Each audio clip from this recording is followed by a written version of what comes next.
All right, History 101 students, maybe History 102 students at some point if I decide to reuse this video.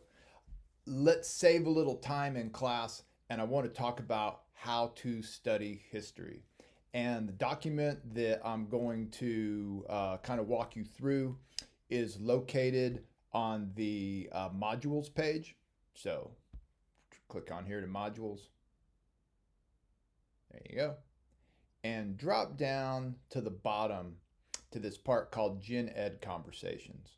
I like to have Gen Ed conversations with my classes a little bit each day.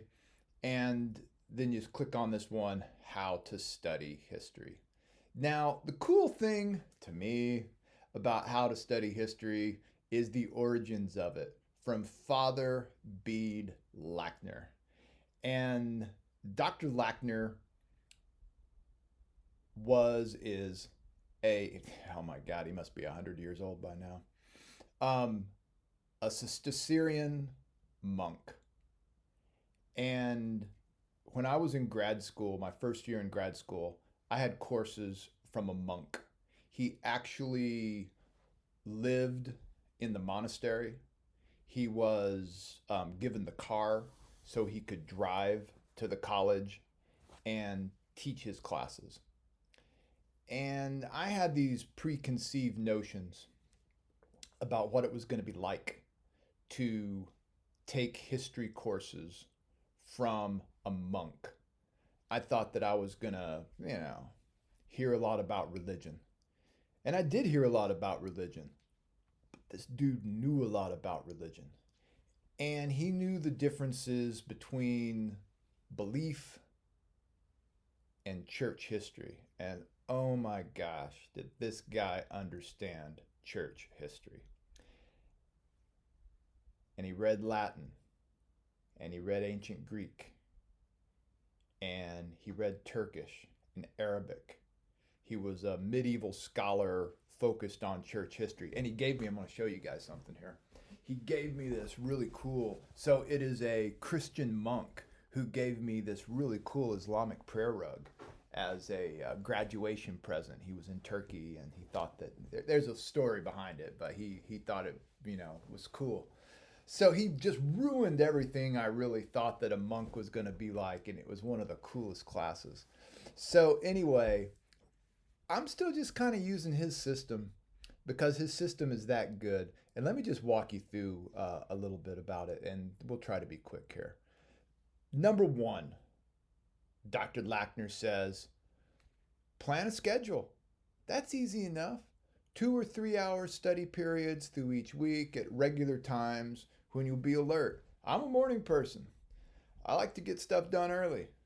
My wife, man, there is no reason to talk to her before about 10:30. You got to figure out what your system is. Like when are you going to be alert? When are you going to be focused? And then also you need to find you a place to actually study. I like coming to the office at work. It's like my fortress of solitude. Um, but you guys need to find something. Dr. Lackner always liked studying underneath a tree. And as we'll see later in the semester, we actually have some documents from some Cistercian, it's a tough word, monks. And they've got a connection to nature that's pretty interesting. He always liked being outside. The next thing, and this is really important, numbers 2 and numbers 3, it's really the same thing. Dr. Lackner's system for reading history was really quite simple. Read it twice. Read everything twice. The first time, just kind of scan it, get an idea about what's in there. Read the intro, read the conclusion, just kind of look at it, get an idea about what you're getting yourself into. And then go back and reread it. Reread it carefully and take notes. Okay? So if you're only going to take one thing away from this page, it's numbers 2 and 3.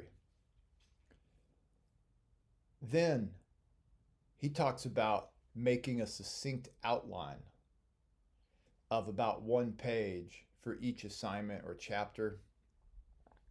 I think that's good. I also think the idea of targeting about a quarter of a page or a little more of notes for each of these documents is reasonable. You want to have yourself sort of the equivalent of maybe a lab notebook like you would have in a biology class that goes through each of the documents, so that when you come to our class discussions, you can be operating off your notes and not flipping back through the documents and things. In your notes, make a little checklist of the more important names, events, terms, factual assignments in the chapter, in the readings. And do the same kind of thing with lectures and class discussions. And here's the thing, a lot of people have a hard time figuring out how to take lecture notes for this class because it's not always, sometimes it is, but it's not always, here's the PowerPoint for you to follow along, here's the clear way I'm telling you to take your notes. It's up to, I'm asking you to take the notes, to figure out what it is that you think you need to know. And this is a really important skill for y'all to be developing, because we've talked about it before. In the world of work, very few people are going to give you a presentation and tell you exactly this is what you should be taking out of it. I'm going to help you with that, but I need you guys to work on taking your own notes. And then review your notes. You know, this is number 7. Review your outline and your checklist at least once a week, making sure, and I love this part, this is something that I really learned from Dr. Lackner, make sure you understand the relationship between facts and the bigger patterns of interpretation. The facts, what happened, the bigger patterns of interpretation. What does it mean? The connect the dots game is a really fun game to play, but you have to practice it. And number 7 will help you practice it. Number 8, don't be afraid to reread. Don't be afraid to revisit your class notes. Take a look at things, try to keep them fresh. And then number 9 is more for courses where you're really focused on exams that, you know, doesn't necessarily apply to the current incarnation of sections, you know, 01 and 02 of this class, but making out sample examination questions, revising answers, learning how to be briefer and more to the point. But you can do that with your writing. So I love this whole system. I'm going to add one more thing to it that I actually started doing during the time that I was taking classes from Dr. Lackner. And if you've never tried it before, and if you're looking for ways to improve your study game, I am going to suggest you try this and see if it works for you. You take notes over the material. The next day, you type those notes up and put them into a Word document. And there's something about that process, at least for me, that kind of ingrains it on my brain. I read the documents, I kind of have an idea about what's up. I come to class, I hear and I get more of an idea about what's up. I take the notes and that helps activate a certain part of my brain. And then later I go back, I read the notes, I type, I read the notes, I type, I read the notes, I type, and that ingrains things a little bit more. And it also allows me to start thinking about questions that I might have and rearranging things a little bit. So think about it. I mean, one of the things that, you know, some of y'all have an excellent note-taking system. You have excellent study skills. So you do what works for you. For others of you who are looking to improve things as you're here in your first year of college, test this out and see what happens. I'll see you around campus.